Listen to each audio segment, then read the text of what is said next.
India market invest মাইন্ডসেটে আপনাদের স্বাগত। যারা চ্যানেল নতুন এসেছেন তাদেরকে বলবো প্লিজ চ্যানেলটাকে সাবস্ক্রাইব করবেন, একটা লাইক করবেন, বেল আইকনটা প্রেস করবেন, তার সাথে অল বাটনটা প্রেস করবেন, তার নোটিফিকেশনটা কিন্তু সঙ্গে সঙ্গে আপনাদের কাছে কি পৌঁছাবে। এখন আমরা কিন্তু ডিফেন্স সেক্টরের দুটো দিগ্গজ কোম্পানি নিয়ে আলোচনা করতে চলেছি, যেই দুটো কোম্পানি কিন্তু ডিফেন্স সেক্টরের ধামাকা মাচিয়ে দিয়েছে। সেই দুটো কোম্পানি নিয়ে কিন্তু একটা ভালো ব্রেকিং নিউজ পাওয়া যাচ্ছে দুটো কোম্পানিকে নিয়ে। তো চলুন দেখে নিই কোন দুটো কোম্পানি এবং কি ব্রেকিং নিউজ পাওয়া যাচ্ছে। এখন কি এই জায়গায় দাঁড়িয়ে এই কোম্পানি দুটো বাই করা যেতে পারে? চলুন যাওয়া যাক। প্রথম যে কোম্পানি নিয়ে আলোচনা করতে চলেছি সেই কোম্পানির নাম হচ্ছে ভারত ইলেকট্রনিক। দেখুন আজকের দিনে দেখলে দেখা যাবে কোম্পানিটা কিন্তু 1%-এর ওপরে এখনও পর্যন্ত আপসাইড মুভমেন্ট দেখিয়েছে। কোম্পানিটা যখন ওপেন হয়েছিল তখন কিন্তু 2%-এর ওপরে একটা ওপেন হয়েছিল, তারপরে বলতে পারেন কিছুটা প্রফিট বুকিং হয়েছে। দেখলে দেখা যাবে দেখুন আজকের দিনে কোম্পানিটা কিন্তু 52 উইক হাই মেরেছে, বা অল টাইম হাইও কিন্তু বলতে পারেন। দেখুন আজকের দিনে হাই হচ্ছে 235.15, এটাই কিন্তু 52 উইক হাই। কন্টিনিউয়াসলি কিন্তু হাইয়ের পর হাই মেরে যাচ্ছে। কেন মারছে? কারণ কোম্পানিটার বিজনেস কিন্তু ওয়েল অ্যান্ড গুড। ডিফেন্সে অনেক বড় যোগদান কিন্তু এই কোম্পানিটার রয়েছে, এবং তার পাশাপাশি দেখলে দেখা যাবে কিন্তু একের পর এক অর্ডার এই কোম্পানিটা পাচ্ছে। আমরা যদি কোম্পানিটার এক মাসের চার্ট দেখি, দেখুন এক মাসে কোম্পানিটা 13%-এর উপর একটা আপসাইড মুভমেন্ট দেখিয়েছে। আমরা যদি ছ মাসের চার্ট দেখি 67%। আমরা যদি এক বছরের চার্ট দেখি তাহলে দেখলে দেখা যাবে 129%। কেন এতটা দৌড়াচ্ছে? কারণ কোম্পানিটা একের পর এক অর্ডার পাচ্ছে, আর কোম্পানিটা যে বিজনেস করে সেই বিজনেসটা কিন্তু লং টার্ম সাস্টেনেবল বিজনেস। কেন? কারণ গভর্নমেন্ট কিন্তু তার স্ট্যান্ডটাকে চেঞ্জ করেছে, এবং গভর্নমেন্ট কিন্তু এখন ডিফেন্স সেক্টরে যেসব ভারতের কোম্পানিগুলো রয়েছে সেগুলোকে আরও উন্নত করার চেষ্টা করছে, এবং অর্ডারগুলো সব কিন্তু এই কোম্পানিগুলোর কাছেই আসছে। তো চলুন সেকেন্ড যে কোম্পানি সেই কোম্পানিটা কী, এবং তারপরে আমরা কি ব্রেকিং নিউজ পাওয়া যাচ্ছে সেটা নিয়ে আলোচনা করব। দেখুন সেকেন্ড যে কোম্পানি সেই কোম্পানিটা কিন্তু হিন্দুস্তান অ্যারোনটিক্স লিমিটেড, তো HAL। এই কোম্পানিটা আজকের দিনে দেখলে দেখা যাবে দেখুন 0.98, প্রায় 1%-এর কাছাকাছি এখনও পর্যন্ত আপসাইড মুভমেন্ট দেখিয়েছে। তো এই কোম্পানিটাও কিন্তু সিমিলার কাজ করে, ডিফেন্স সেক্টরে যোগদান আছে। কোম্পানিটা এয়ারক্রাফট তৈরি করে, একমাত্র কোম্পানি ভারতবর্ষের মধ্যে যে কোম্পানিটা এয়ারক্রাফট তৈরি করে, অর্থাৎ এই কোম্পানিটার কোনো কম্পিটিটার নেই, অর্থাৎ বলতে পারেন মোনোপলি বিজনেস করছে। দেখুন এক মাসে রিটার্ন দেখলে এই কোম্পানিটাও 10% রিটার্ন দিয়েছে এক মাসে। ছ মাসে রিটার্ন যদি দেখা যায় তাহলে কোম্পানিটা 83% রিটার্ন দিয়েছে। আমরা যদি কোম্পানিটা এক বছরের চার্ট দেখি 156% রিটার্ন দিয়েছে। কেন দিয়েছে? কারণ কোম্পানিটা যেই সেগমেন্টে কাজ করে সেই সেগমেন্টে গভর্নমেন্ট কিন্তু মানে একের পর এক অর্ডার দিচ্ছে, আর এই যে কোম্পানিটা বললাম যে মোনোপলি বিজনেস করে, এখানে কিন্তু কোম্পানিটা অ্যাডভান্টেজ, যেখানে আর কোনো কোম্পানি কিন্তু এর কম্পিটিটার নয় ভারতের মধ্যে। তো গভর্নমেন্ট থেকে যা বা ডিফেন্স মিনিস্ট্রি থেকে যা অর্ডার পাচ্ছে সেই কোম্পানিটাই এই কোম্পানিটাই কিন্তু পাচ্ছে। তো চলুন নিউজ কী পাওয়া যাচ্ছে সেটা দেখি। দেখুন আজকের দিনের ঘটনা 12 এপ্রিল 2024, যেটা কিন্তু মর্নিংয়ে পাওয়া যাচ্ছে 8:12-তে। কি নিউজ পাওয়া যাচ্ছে? Jefferies broking house. আমরা যারা মার্কেটে আছি তারা মোটামুটি জেফ্রিসকে কিন্তু জানি, এরা কারা, এরা কি করে। তো জেফ্রিস হচ্ছে একটা ব্রোকিং হাউস। তারা কিন্তু এই দুটো কোম্পানি, যেই দুটো কোম্পানিকে নিয়ে আমরা আলোচনা করছি, অর্থাৎ HAL এবং বেল, এই দুটোকে নিয়ে কিন্তু তারা পজিটিভ, এবং তারা কিন্তু এখান থেকে ভালো আপসাইড মুভমেন্টের কথা বলছে। এই আর্টিকেল দেখলে দেখা যাবে জেফ্রিস কিন্তু হিন্দুস্তান অ্যারোনটিক লিমিটেডকে নিয়ে বুলিশ, এবং তারা কিন্তু টার্গেট কত দিচ্ছে HAL-এর টার্গেট দিচ্ছে 3,900। তো কারেন্ট মার্কেট প্রাইস থেকে কিন্তু 80% আপসাইড মুভমেন্টের কথা বলছে। এবং বেলের যদি টার্গেট দেখি তাহলে বেলের জন্য কি টার্গেট দিচ্ছে 260। তো কারেন্ট মার্কেট প্রাইস থেকে কিন্তু অনেকটা উপরে টার্গেট দিচ্ছে এই দুটো কোম্পানি।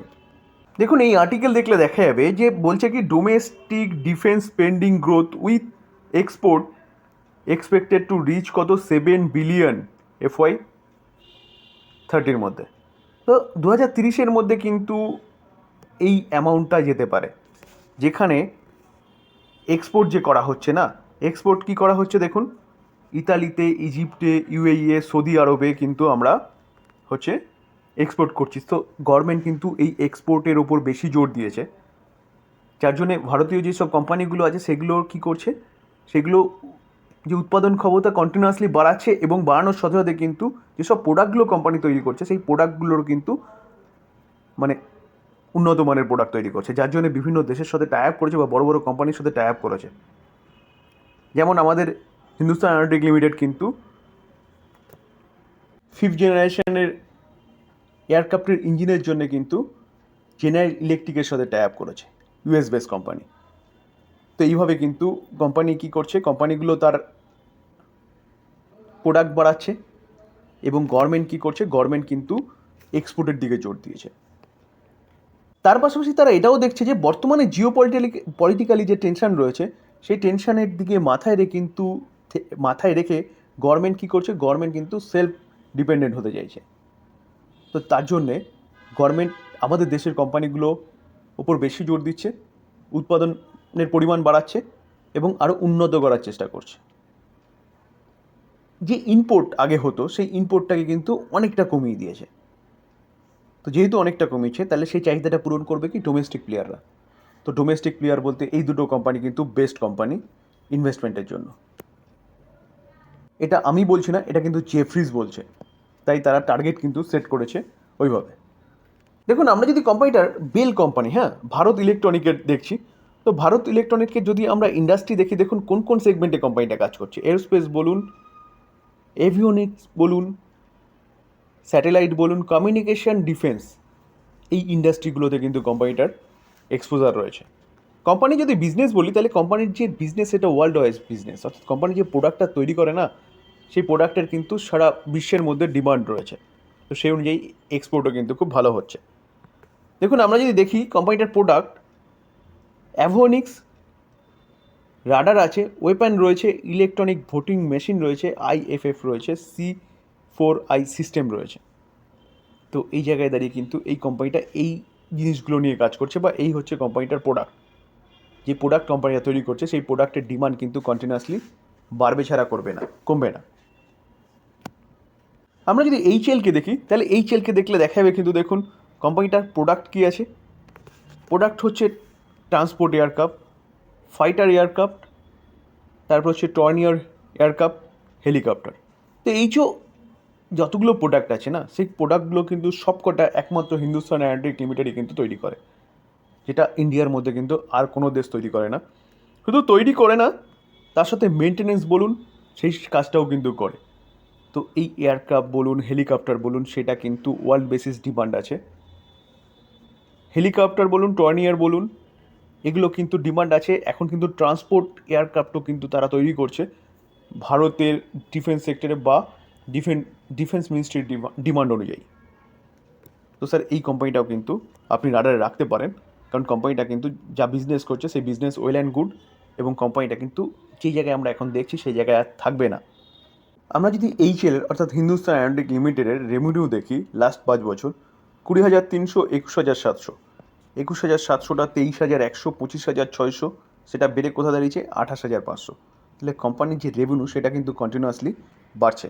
কোম্পানিটার প্রফিট দেখি, দেখুন 5 বছর আগে কত ছিল, 2300, 2800, 2800টা কোথায় এসছে, 2800টা 3200, 3200টা কত এসছে 5,086, 5,086টা কিন্তু 5811, অর্থাৎ 5,811।